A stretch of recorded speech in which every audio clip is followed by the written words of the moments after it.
Бул парк Нарын шаарындагы эң көп эл чогулган жер. Каланын так ортосунда ордалган аллеяны бекеринен смарт парк деп атаган эмес.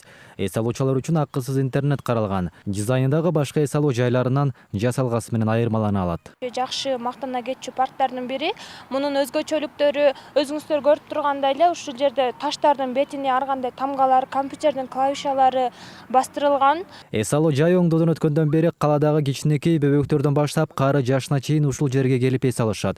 Ден соолугун чыңдайм дегендер үчүн дагы ылайыктуу аянтча түзүлүп, машыгуу шаймандары орнотулган. Тигилген бак дарактардагы чет мамлекеттен алынып келип, Нарын шаарынын климатына ылайыкташтырылып отургузулган. Парк Нарын жергеси үчүн абдан чоң жетишкендик деп айтам. Себеп дегенде бизде жашы өтүп калган, улгайган адамдар көп да.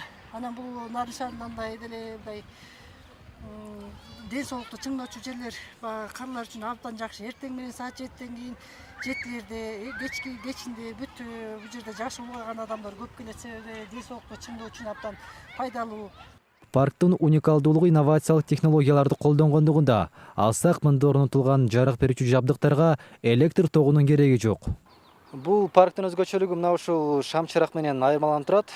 Себеп дегенде күндүзү күндүн энергиясынан энергия алып, кечкисин мына ушул паркты жарык менен камсыз кылып турат.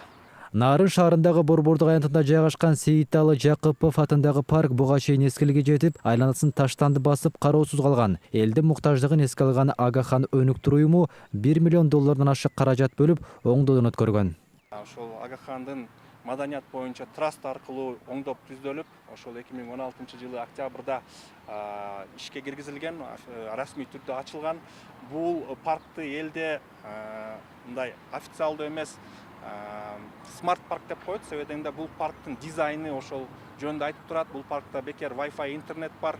Бул жерде карап көрсөңүздөр, ландшафттык дизайнерлер иштешкен, таштардын үстүндө жанагы клавиатурада колдонулган символдор басылган. Анан бул жерде инновациялык технологиялар колдонулган. Нарын шаарынын мэри Эмилбек Алымкулов Агахан өнүктүрүү уюму менен тыгыз өнөктөштүктө иш алып барып, элдин муктаждыгын чечүүдө жана шаардыктар үчүн ыңгайлуу шарттарды түзүүдө тыгыз кызматташтыкта экенин белгиледи. Бул парктагы өзүнчө бир уникалдуу парк. Себеби бул жерде биздин Кыргызстанда эмес, ушу чет мамлекетте өскөн өсүмдүктөр дагы алып келип, бак дарактар алып келип тигилип, ушул жерде шаардын чок ортосунда, жакшынакай жерде ошол атайын интернети менен ошол смарт парк курулган. Эскерте кетсек, бул эс алуу багы 2016-жылдын октябрь айында Кыргыз Республикасынын премьер-министри жана Агахандын катышуусунда салтанаттуу түрдө ачылып, пайдаланууга берилген. Дөөлөт Канатбеков, Бексултан Абиев, Ынтымак, Нарын облусу.